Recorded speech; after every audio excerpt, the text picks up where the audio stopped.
ప్రార్థన చేసుకుందామండి.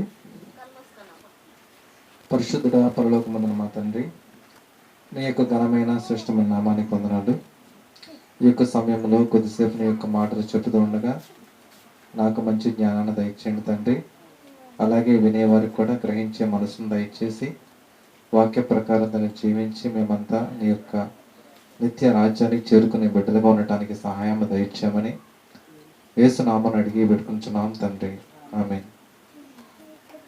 ప్రియమైన దేవుని వారలారా, ఈ రోజున మనం జూన్ నెలలో జరగబోయే ఎగ్జామ్కి సంబంధించి మొదటి రాజుల గ్రంథము, అందులో మొదటి నుండి కొన్ని అధ్యాయాల వరకు మనం నేర్చుకుందామండి. ఈ యొక్క మొదటి రాజుల గ్రంథంలో మొత్తము ఎన్ని అధ్యాయాలండి? మొత్తం 22 అధ్యాయాలండి. ఈ యొక్క 22 అధ్యాయాలు కూడా మనం చూసుకుంటే ఇందులో ముఖ్యంగా మనము 3 భాగాల కింద మనం యోజింపవచ్చండి. ఆ 3 భాగాలు ఏంటంటే, మొదటి భాగము దావీదు గారు చనిపోయిన తర్వాత అతని కుమారుడైన సొలొమోను రాజు అవడము, తర్వాత సొలొమోను రాజు అయిన తర్వాత ఆయన పరిపాలన విధానము, అలాగే సొలొమోను యొక్క కాలంలో ఆయన మందిరము కట్టించటము, మందిరాన్ని ఎలా కట్టించారు, అలాగే ఆయన రాజనగరను కట్టించటము, ఇదంతా కూడా మొదటి 10 అధ్యాయాల్లో మనం చూస్తామండి. ఇకపోతే 11 అధ్యాయంలో మనం చూసుకుంటే 11 అధ్యాయంలో సొలొమోను గారి యొక్క పతనం, అంటే ఆయన అనేక మంది స్త్రీలను వివాహం చేసుకోవడం ద్వారా సొలొమోను గారి యొక్క మనసును అతని యొక్క భార్యలు ఎలా త్రిప్పివేశారు, ఆయన యొక్క పతనం గురించి 11 అధ్యాయంలో మనం చూసుకుంటామండి.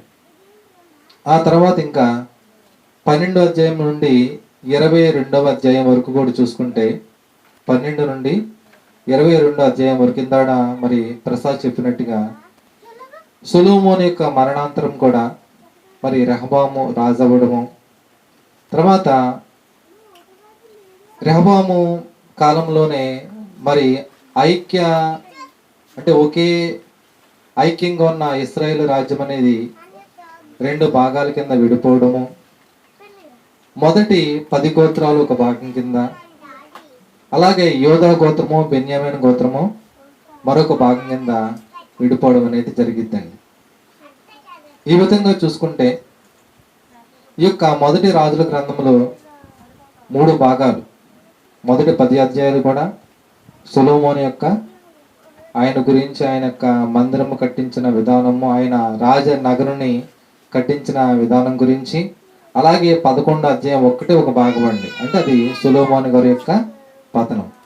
ఆ తర్వాత 12 అధ్యాయం నుండి 22 అధ్యాయం వరకు కూడా రాజుల పరిపాలన, అంటే ఇశ్రాయేలు రాజులు ఎలా పరిపాలన చేస్తారు, యోధా రాజులు, వీళ్ళందరిలో కూడా ఎక్కువగా దేవుని యందు ఎక్కువ చెడుతనం జరిగించిన వాళ్ళే మ్యాక్సిమం ఎక్కువ రాజులు ఉంటారండి. సరే, మొదటి అధ్యాయం మనం చూసుకుంటే రాజైన దావీదు బహువృద్ధుడు కాగా, అంటే బాగా ముసలివాడు అయిపోతాడండి. అతని సేవకులు అతనికి ఎన్ని బట్టలు కప్పినను అతనికి వెట్ట కలగక ఉంటే అతని సేవకులు ఏం చేస్తారంటే దావీదు గురించి ఒక చక్కని చిన్నదానిని దావీదు కొరకు తీసుకురావాలని అభిషగు అనే ఒక చిన్నదాన్ని దావీదు దగ్గరికి తీసుకొస్తారండి. ఆ చిన్నది దావీదు గారికి ఉపచారం చేస్తూ ఆయనకు సేవ చేస్తూ ఉంటుంది. ఇది ఇలా ఉంటే దావీదు కుమారుల్లో హగ్గీతు అంటే అతని యొక్క దావీదు గారి యొక్క భార్య అండి. ఈ హగ్గీతు కుమారుడైన అదోనియా బాగా గర్వించిన వాడై ఇతను ఏం చేస్తాడంటే తనకు తానే అతని వెనకాల పరిగెట్టే జనాంగాన్ని ఏర్పరచుకుని రథాలను, గుర్రపు రౌతులను ఇవన్నీ కూడా ఏర్పాటు చేసుకుని తనకు తానే రాజుగా ప్రకటించుకుంటాడండి. అయితే అతను ఈ విధంగా రాజుగా ప్రకటించుకున్న తర్వాత రాజకుమారులు కొందరిని, అలాగే ప్రవక్తలలో అబ్యాతారు అనే వ్యక్తిని, అలాగే యోవాబు తెలుసు కదండి, దావీదు కాలంలో దావీదు యొక్క సైన్యాధిపతి, ఈయన రాజుగా మరి ప్రకటించుకున్నప్పుడు వాళ్ళు కూడా సహాయం చేస్తారండి. ఎవరు? అబ్యాతారు, యోవాబు అతని పక్షాన చేరిపోతారు. అయితే మరి దావీదుకి పిల్లలంటే బాగా ప్రేమ ఎక్కువండి. అబ్షాలోము చనిపోతేనే బాగా బాధపడిపోయి అబ్షాలోమా నా కుమారుడా, అబ్షాలోమా నా కుమారుడని బాగా ఏడుస్తాడు. మనం 2వ సమూయేలు గ్రంథంలో ఇదంతా కూడా మనం చూస్తాం.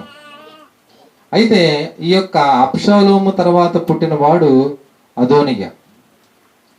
అబ్షాలోము బాగా సౌందర్యవంతుడండి. అలాగే ఈ యొక్క అదోనియా కూడా బాగా సౌందర్యవంతుడు. కాబట్టి అతను తనకు తానే రాజుగా ప్రకటించుకున్నప్పుడు యోవాబు, అలాగే అబ్యాతారు అనే యాజకుడు, మరి కొంతమంది అతని పక్షాన చేరి అతనికి సహాయం చేస్తారండి. అయితే ఈ విషయం అనేది మరి ప్రవక్త అయిన నాతానుకి తెలిసి మరి బత్షెబ దగ్గరికి నాతాను వెళ్ళడం కూడా జరిగిద్దండి. వెళ్ళిన తర్వాత, అమ్మా మరి ఈ విషయం నీకు తెలుసా, మరి అదోనియా తనకు తానే రాజుగా ప్రకటించుకున్నాడు, నీకు మరి నువ్వు వెంటనే వెళ్ళి రాజుగారి దగ్గరికి వెళ్ళి, రాజైన దావీదు దగ్గరికి వెళ్ళి మరి నీ కుమారుడైన సొలొమోన్ని రాజుగా చేయమని అడుగమ్మా, నీతో పాటు నువ్వు వెళ్ళిన తర్వాత నేను కూడా ఎంటర్ అవుతాను, ఓకేనా, నీ మాటను నేను కూడా సపోర్ట్ చేస్తాను అని చెప్పి ముందు దావీదు దగ్గరికి ఎవరు వెళ్తారంటే బత్షెబ వెళ్ళిద్దండి. బత్షెబ వెళ్ళి, మరి రాజా, మరి నీకు తెలుసు తెలియదో నీ కుమారుడైన అదోనియా తనకు తానే రాజుగా ప్రకటించుకున్నాడు, నీవు ఒకప్పుడు మరి నాకు మాట ఇచ్చావు కాబట్టి నా కుమారుడైన సొలొమోన్ని రాజుగా చేయాలి అని రాజు దగ్గర మనవి చేయడం కూడా జరిగిద్దండి. ఆ తర్వాత ఆమె వెంటే నాతాను అనే ప్రవక్త కూడా వెళతాడు. వెళ్ళి ఆమె మాటని ఇంకా దృఢపరుస్తాడండి. ఈ విధంగా మొదటి అధ్యాయంలో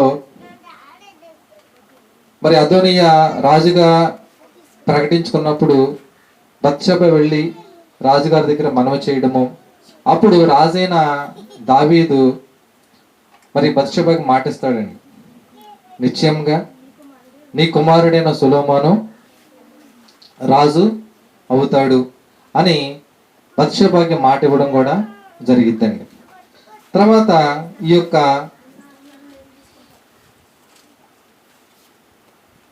నాతాను అనే ప్రవక్త, అలాగే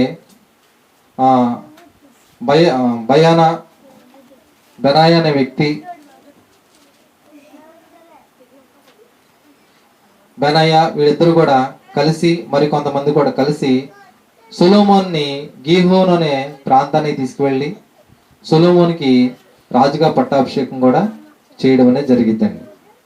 ఈ విధంగా సొలొమోనికి పట్టాభిషేకం చేసి మరి తీసుకువచ్చినప్పుడు అక్కడ మంచి కోలాహలంగా ఉన్నప్పుడు మరి ఈ యొక్క అదోనియా అతని పక్షపు ఉన్నవారు అదోనియా కూడా విని, ఇదేంటిదంతా కూడా రాజ్యంలో యొక్క అల్లరేంటి, మంచి కోలాహలంగా ఉంది, ఏంటంటే ఇంకేముంది, నీ తండ్రి అయిన దావీదు మరి సొలొమోన్ని రాజుగా నియమించేశారు, మరి అతను రాజుగా నియమించారు కాబట్టి ఇదంతా కోలాహలం కూడా దాని గురించి అని చెప్పడం కూడా జరిగిద్దండి. ఎప్పుడైతే ఈ విషయము మరి తెలిసిందో ఇక అదోనియా మరి నెమ్మదిగా సొలొమోను దగ్గరికి వచ్చేస్తాడండి.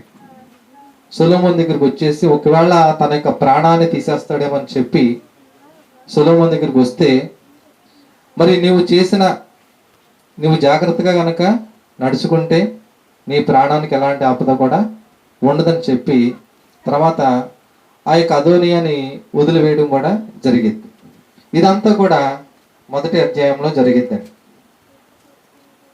తర్వాత రెండవ అధ్యాయానికి వచ్చిన తర్వాత దావీదుకి మరణకాలము సమీపింపగా, అంటే దావీదుకి ఇంకా కొన్ని రోజుల్లో చనిపోతాడు. అంటే మరణకాలము సమీపింపగా, మరి ఇప్పుడు రాజు ఎవరండి? సొలొమోను. సొలొమోన్ని దగ్గరికి పిలిచి సొలొమోను ఎలా నడుచుకోవాలి అనే విషయాలన్నీ కూడా బోధిస్తాడండి. మరి నీ దేవుడైన మన దేవుడైన యెహోవాని ఆయన యందు భయభక్తులు కలిగి మోషే ధర్మశాస్త్రంలో రాయబడిన విధంగా ఆయన యందు దేవుని యందు భయభక్తులు కలిగి జీవిస్తే నీకు సదాకాలము కూడా మేలే జరిగిద్ది అని దావీదు గారు తన యొక్క చివరి పలుకులుగా సొలొమోను గారు దేవుని ఎడల ఎలా ఉండాలి అనే విషయాలన్నీ కూడా బోధించడం కూడా జరిగిద్దండి. అలాగే వాడితో పాటు ఇంకేం చెప్తారంటే, మరి దావీదు గారు ఉన్న కాలంలో అతనికి మేలు చేసిన వాళ్ళు ఉన్నారు, అతనికి కీడు చేసిన వాళ్ళు కూడా ఉన్నారండి. మేలు చేసిన వాళ్ళు అంటే ఎవరంటే బర్జిల్లై అనే వ్యక్తి యొక్క కుమారులు దావీదు గారికి బాగా మేలు చేయడం అనేది జరిగిద్ది. అలాగే ఆ విషయాలు చెప్తారు. దాంతోపాటు ఇంకేం చెప్తారంటే, మరి యోవాబు గురించి, మరి యోవాబు మొదటి సమూయేలు గ్రంథం, రెండవ సమూయేలు గ్రంథంలో మనం చూస్తే సమాధానంగా ఉన్న సమయంలో యోవాబు అబ్నేరుని చంపడం కూడా జరిగిద్దండి. అబ్నేరు గురించి మరి దావీదు కూడా ఏడుస్తాడు. అతని యొక్క సమాధి పాడి యందు అతను కూడా నడవడము, ఇదంతా కూడా మనం చూస్తామండి. కాబట్టి యుద్ధము లేకుండా సమాధానం ఉన్న సమయంలో యోవాబు రాజుకు తెలియకుండా, అంటే దావీదుకి తెలియకుండా మరి అబ్నేరుని చంపడము, అలాగే ఆ తర్వాత అమాసా అనే ఒక వ్యక్తిని తనకంటే నీతిపరులైన అని ఉంటుందండి, తనకంటే నీతిపరులైన వ్యక్తుల్ని యోవాబు చంపడం కూడా జరిగిద్ది. కాబట్టి నీకు అన్ని విషయాలు తెలుసు కాబట్టి వాళ్ళ విషయం నీకే వదిలిపెడుతున్నాను అని వాళ్ళ గురించి చెప్తాడండి. అలాగే మరి దావీదుని అబ్షాలోము చంపాలి అని అనుకున్నప్పుడు దావీదు పారిపోవడం కూడా మనం రెండో సమయంలో మనం చదువుతాం కదండి. అలా మరి దావీదు పారిపోయినప్పుడు షిమి అనే వ్యక్తి దావీదును బాగా శపిస్తాడండి. అది మనం అంతా నేర్చుకున్నాం. చీ అని దావీదుని వెళుతూ ఉంటే అతని మీద దుమ్ము పోయడము, చీచి అని అతన్ని తిట్టడము, బాగా శపించడము, ఈ విధంగా నీ దేవుడు నీ మీద వ్యతిరేకంగా ఉండి నీ యొక్క సింహాసనాన్ని తీసివేశాడని షిమి అనే వ్యక్తి బాగా శపించడము జరిగిద్దండి. వాళ్ళందరి గురించి కూడా చెప్తాడు, నువ్వు రాజువు కాబట్టి నీకు మరి వాళ్ళ విషయము నీకు వదిలేస్తున్నాను, వాళ్ళని మాత్రం నీవు వాళ్ళ యొక్క తల వెంట్రుకలు, వారి నెరసిన తల వెంట్రుకలు రక్తంతో సమాధికి దిగజేయము. ఏమని చెప్తున్నానండి? వాళ్ళు నెరసిన తల వెంట్రుకలు రక్తంతో సమాధికి దిగచేయమంటే వాళ్ళు ఏం చేయమని చెప్తున్నారు?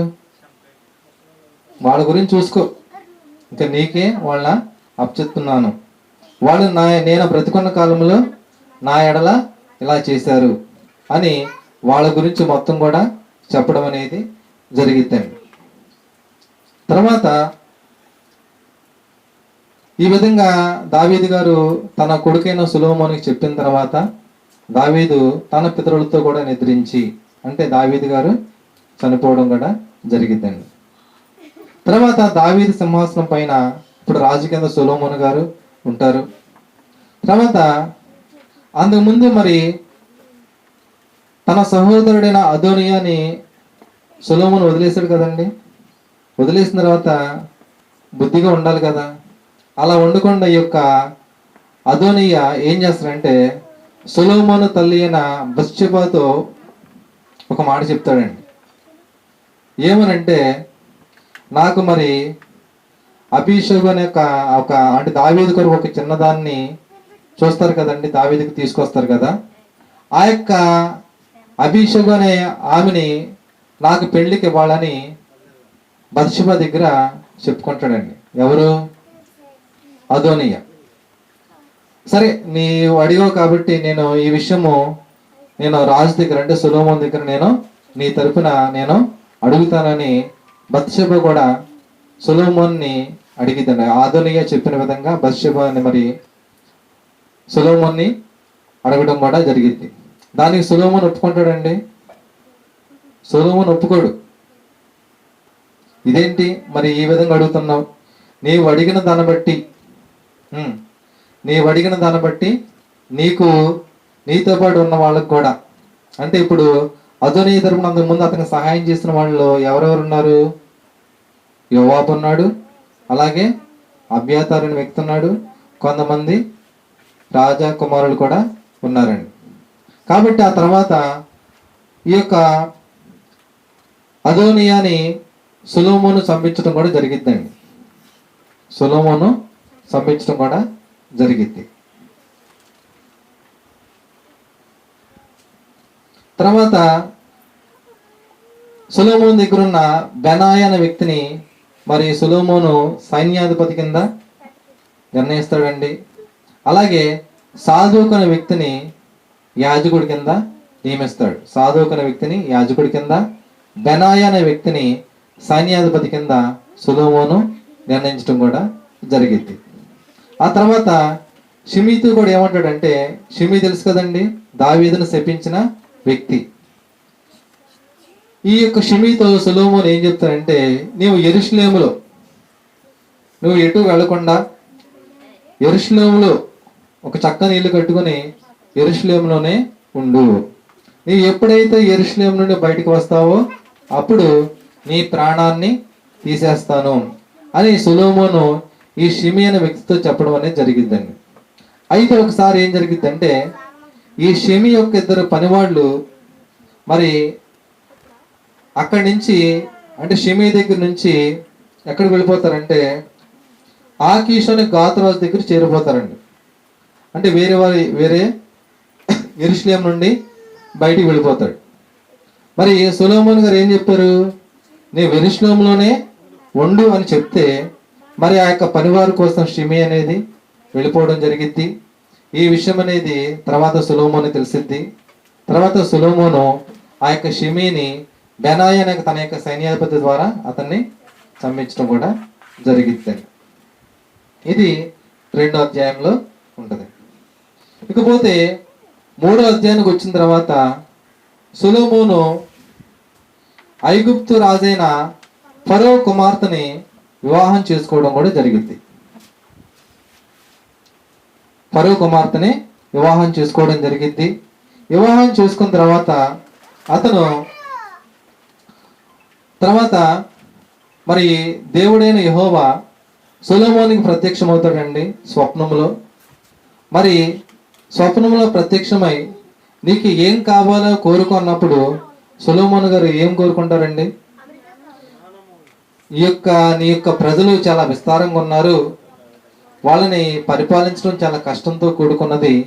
కాబట్టి నీ యొక్క జనాంగమైన యొక్క విస్తారమైన జనమును వాళ్లకు న్యాయం తెచ్చడానికి నాకు మంచి జ్ఞానమును తెలివిని ప్రసాదించమని అడిగినప్పుడు సొలొమోను కోరిన యొక్క మనవి మరి దేవుని దృష్టిలో అనుకూలమైంది. కాబట్టి దేవుడు అతనికి మంచి జ్ఞానాన్ని, బుద్ధిని, తెలివిని, వివేచనని మరి సొలొమోను గారికి అనుగ్రహించడము, దాంతో పాటుగా మంచి ఐశ్వర్యమును, ఘనతను కూడా ఇవ్వడం అనేది జరిగిద్దండి. తర్వాత ఇదంతా కూడా స్వప్నములు మరి సొలొమోను దేవుణ్ణి అడగడము, ఇదంతా కూడా మరి దేవుడు అనుగ్రహించడం కూడా జరిగిద్దండి. తర్వాత సొలొమోను మంచి జ్ఞానం కలిగి ఉంటాడు. మరి అతని యొక్క ఆస్థానంలో ఒకసారి ఏం జరిగిద్దంటే, ఒక ఇద్దరు వేసులు ఒక తగువ గురించి మరి సొలొమోను దగ్గర న్యాయం కోసం వస్తారండి. ఆ స్టోరీ మనకి అంతకుముందు కూడా మనం చాలాసార్లు విన్నాం. ఇద్దరు వేసులు బిడ్డలు కన్న తర్వాత వాళ్ళిద్దరూ కూడా ఒకే ఇంట్లో ఉన్నప్పుడు ఒక ఆమె తన బిడ్డ మీద పడినప్పుడు మరి మంచి మొద్దు నిద్ర పోతుందేమో, బెడ్ మీద పడిపోతుందండి. బెడ్ మీద పడిపోయినప్పుడు ఆ యొక్క బిడ్డ చనిపోతుంది. చనిపోయినప్పుడు ఏం చేస్తాడంటే మరొక ఆమె ఉంది కదా, ఆమె కూడా బిడ్డను కని ఉన్నప్పుడు ఈ చనిపోయిన బిడ్డను ఆమె యొక్క పక్కలో వేసి బ్రతికున్న బిడ్డను ఈమె తీసుకుంటది. తీసుకున్నప్పుడు తెల్లవారిన తర్వాత పాలు ఇయ్యాలని చూస్తే ఆ బిడ్డ చనిపోయి ఉంటుంది. ఇదే తర్వాత ఆమె ఆ యొక్క బిడ్డను ఎలాగే మరి కన్నతలకి బిడ్డ ఎవరని తెలియకుండా ఉంటుందండి. ఎంత చిన్న నెలల బిడ్డను అప్పుడే పుట్టిన శిశువైనా సరే తన యొక్క బిడ్డ ఎవరనే విషయం అనేది తెలిసిపోద్దండి. కాబట్టి ఆమె చూస్తే ఈమె నా బిడ్డ కాదు, ఇక్కడ ఏదో రాత్రి ఏదో జరిగింది, బిడ్డ మార్చేసిందని చెప్పినప్పుడు లేదు లేదు చనిపోయింది నీ బిడ్డ, బ్రతుకున్నది నా బిడ్డ అని ఆమె చెప్పడం కూడా జరిగింది. ఈ విషయమై మరి సొలొమోను దగ్గరికి తీర్పు కోసం రావడం జరిగిద్దండి. తీర్పు కోసం వచ్చి ఈ విషయాలన్నీ కూడా మనం చేస్తారు. అయ్యా మేము ఒక ఇంట్లో ఉన్నాము, ఈమె కూడా బిడ్డను కంది, నేను కూడా బిడ్డను కన్నాను, ఒకే ఇంట్లో ఉండి నిద్రిస్తూ ఉంటే ఈమె బిడ్డ మీద పడినప్పుడు ఆ బిడ్డ చనిపోయింది. ఇప్పుడేమో ఆ బిడ్డను మార్చేసి బ్రతుకున్న బిడ్డ తన బిడ్డ అంటుంది, చనిపోయిన బిడ్డ నా బిడ్డ అంటుంది, దీనికి నీవే తీర్పు చెప్పాలి అన్నప్పుడు ఏం చేస్తారండి? పక్కనున్న ఒక సైనికుడిని పిలిచి ఒక కత్తోడు తీసుకురమ్మని చెప్పడం కూడా జరిగిద్దండి. ఓకేనా? అలా అప్పుడు కత్తి తీసుకుని ఇద్దరిని, ఈ యొక్క శిశువుని బ్రతుకున్న బిడ్డని 2 ముక్కలు చేసి, ఓకేనా, చెరొక మొక్క ఇచ్చేమని చెప్పడం జరిగింది. అప్పుడు కన్న తల్లి ఉంటది కదండి, ఇంకో తల్లి ఏమంటదంటే వేసేయండి చెరవ మొక్క, నువ్వు చెప్పినట్టుగానే 2 ముక్కలు చేసేసి చెరవ మొక్క ఇమ్మని చెప్పిద్దండి. కానీ ఆ బిడ్డ తల్లి ఉంటది కదండి, సొంత తల్లి, కన్న తల్లి, అయ్యా మరి ఆమె ఆ బిడ్డను మాత్రం చంపొద్దు, ఆమె దగ్గరున్న నా బిడ్డ సుఖంగానే ఉండాలి అని చెప్పి ఆ బిడ్డను చంపకుండా ఆ బిడ్డను దానికి ఇవ్వమని చెప్పడం కూడా జరిగిందండి. అలా చెప్పినప్పుడు సొలొమోనుకి అర్థమైపోద్ది. అంటే ఇంకా ఏముంది, ఖచ్చితంగా 2 ముక్కలు చేసి ఇచ్చామంటే పగ తీసి నా బిడ్డ చనిపోయాడు కాబట్టి దీని బిడ్డ కూడా చనిపోవాలన్నట్టుగా ఆలోచన. కానీ కన్నతల్లి కాబట్టి తన బిడ్డ ఎక్కడున్నా కూడా క్షేమంగా ఉండాలని చూసింది కాబట్టి ఆమెకి ఇమ్మని చెప్పడం కూడా జరిగిద్దండి. అప్పుడు సొలొమోనుకి నిజమైన తల్లి ఎవరు అనే విషయం అనేది తెలిసిద్ది. ఈ బిడ్డ ఓకే తన బిడ్డే, ఆమెకి ఇమ్మని చెప్పడం జరిగింది. ఇదంతా కూడా విని అక్కడున్న ప్రజలంతా కూడా ఆశ్చర్యపోయి, నిజంగా తీర్పు తీర్చడంలో రాజుకి మంచి దైవ జ్ఞానం ఉంది, దేవుని యొక్క జ్ఞానం ఉందని అందరూ కూడా ఆశ్చర్యపడతారండి. ఇదంతా కూడా 3వ అధ్యాయంలో ఉంటుందండి. ఇకపోతే మిగిలిన అధ్యాయాల గురించి తర్వాత మనం నేర్చుకుందామండి. 3 అధ్యాయాలు అయినాయి. 4వ అధ్యాయం కాడి నుంచి రాజుల మొదటి గ్రంథములు 1, 2, 3 అధ్యాయాలు అయినాయండి. అధ్యాయాల వివరణ అయింది. మిగిలిన అధ్యాయాల గురించి ఈరోజు మరి సమయం లేదు కాబట్టి తర్వాత మనం నేర్చుకుందామండి. ప్రార్థన చేసుకుందాం.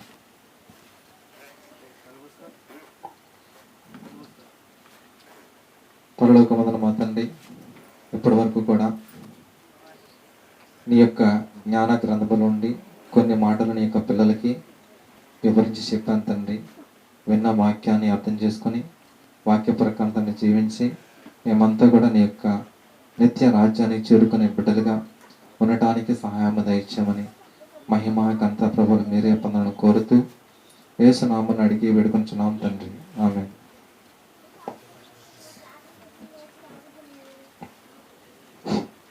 అంటే చిన్నపిల్లల పాఠాలు చెప్తున్నారు కదా, మీరు గమనించిన లోపం ఏమైనా ఉంటే చెప్పగలరా?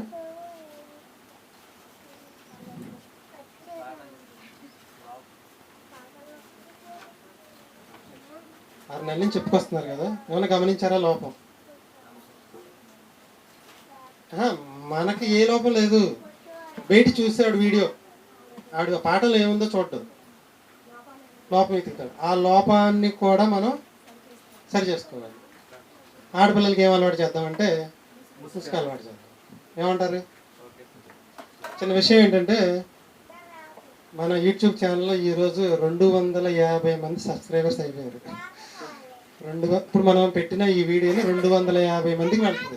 ఇక్కడ మీకు కూర్చున్నది 20 మంది 25 మంది అయినా యూట్యూబ్లో ఆ వీడియో 250 మందికి వెళ్తుంది. పెట్టిన వెంటనే 40-35 వ్యూస్ కూడా వచ్చేస్తుంది.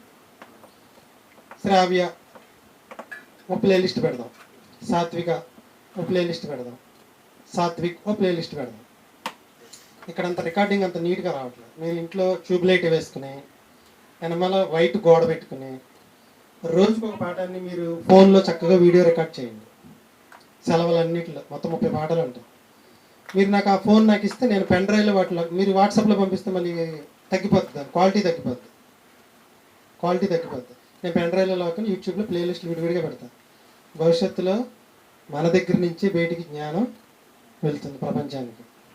దానికి మీ వంతు సహాయ సహకారాలు నాకు అందించండి. 20 పాటలు ఒకే రోజు చెప్పమంటే వాళ్ళు చెప్పలేరు. కరెక్ట్గా మనకి దేవుడు ఏమి ఇచ్చాడు? సెలవులు ఇచ్చాడు. చక్కగా ఎక్కడికి కావాలంటే అక్కడికి వెళ్ళండి. ఇది మనకు అయిపోతే మళ్ళీ 6 నెలలకి మళ్ళీ కొత్త సిలబస్లోకి వెళ్ళిపోతారు. అది తలకానికి వచ్చేద్దాం.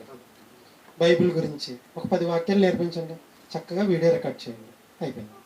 రోజుకో పాఠం, ఉదయం ఒకటి మధ్యాహ్నం ఒకటి, దగ్గర దగ్గర 38 రోజులు 2 రోజులు ఇచ్చే సెలవులు ఒక పాఠం కానీ 2 పాఠాలు కానీ చెప్పేసినాయే కదా, చక్కగా చెప్తారు. ఆడపిల్లలకి అయితే ముసుకేయండి, చక్కగా ప్రార్థన చేయించండి సింపుల్గా. ఈరోజు నాగలక్ష్మి నేను ఒకటే ప్రార్థన చేసాను, గమనించారా మీరు? పిల్లలకి నేర్పించింది మాకు అలవాటు అయిపోయింది. తండ్రి మంచి జ్ఞానాన్ని మాకేమండి, వినే వాళ్ళకి మంచి మనసు. అంతకు మించిన ప్రార్థన కూడా లేదు. సులోమన్ గారు సార్ ఈరోజు హరిబాబు చాలా అద్భుతంగా చెప్పాడు. నేను ఇక్కడ కూర్చున్నాను, అక్కడికి వచ్చేసా. చాలా బాగా చెప్పాడు కదండి. మనం అందరం కూడా గ్రంథాలని విభజించడం నేర్చుకుంటే మనల్ని మించిన జ్ఞానులు ఉండరు. గుర్తుంచుకోండి, గ్రంథాలను ఏం చేయాలి? విభజించాలి. కోడిని విభజించుతున్నట్టుగా, చేపను విభజించుతున్నట్టుగా 3 అధ్యాయాలని అద్భుతంగా చెప్పాడు. యూట్యూబ్లో పెడతాను, మీ ఫ్రెండ్స్కి వాళ్ళందరూ కూడా చక్కగా షేర్ చేయండి. పిల్లలతో మాత్రం కొంచెం శ్రద్ధ తీసుకోండి. ఆదాము శ్రద్ధ తీసుకోవాలి, కృష్ణ శ్రద్ధ తీసుకోవచ్చు. అందరికి స్మార్ట్ ఫోన్లోనే ఇవ్వాలి. ఆ యూట్యూబ్లో పెట్టడం అదంతా ప్రసాదనే మేము పడతాం. ఆ బాధ అంతా తప్పు వచ్చింది అనుకోండి, డిలీట్ చేస్తాను ఆ వీడియో, మళ్ళీ రికార్డ్ చేయండి. మన ప్రపంచానికి ఏమందించాలి? నోవాహు గారు జలప్రలయం ద్వారా రక్షిస్తాను రండిరా బాబు అంటే ఎవరో రాలి. మనం కూడా అటువంటిదేనే చేయబోతుంది. ఎందుకంటే మేమండి మా పిల్లలకి నేర్పిద్దామండి, ఎక్కడ ఉన్నాయంటే చర్చిలో నేర్పించరు, స్కూల్లో నేర్పించరు. అమెరికా వెళ్దామంటే అమెరికా వాళ్ళు బైబిలే తీసేశారు. ఏదైనా బైబిల్ ట్రైనింగ్ సెంటర్ పంపిద్దామంటే 20 ఏళ్ళు వచ్చినోడికి నేర్పిస్తాం కానీ 6 ఏళ్ళు వచ్చినోడికి మేము నేర్పించమంటున్నారు వాళ్ళు. అంటే మనం నేర్పించిందే ప్రపంచానికి ఫుడ్ అయింది. అటు కొంచెం తల్లిదండ్రులు కొంచెం కష్టపడండి. తర్వాత నుంచి మీకు సెలవులే. ఈరోజు నుంచి సెలవులే కదండి, 2 రోజు నుంచి పిల్లలకి సెలవులే ఖాళీయే. కాబట్టి ఈ అవకాశాన్ని అందరూ సద్వినియోగం చేసుకొని మీకు దానికి ప్రతిఫలం నేను రూపాయి ఇవ్వను, దేవుడు ఇస్తాడు మీకు. ఓకేనా? రొట్టె ద్రాక్షరసం తీసుకుని ముగించేసుకుని వెళ్ళిపోదాం.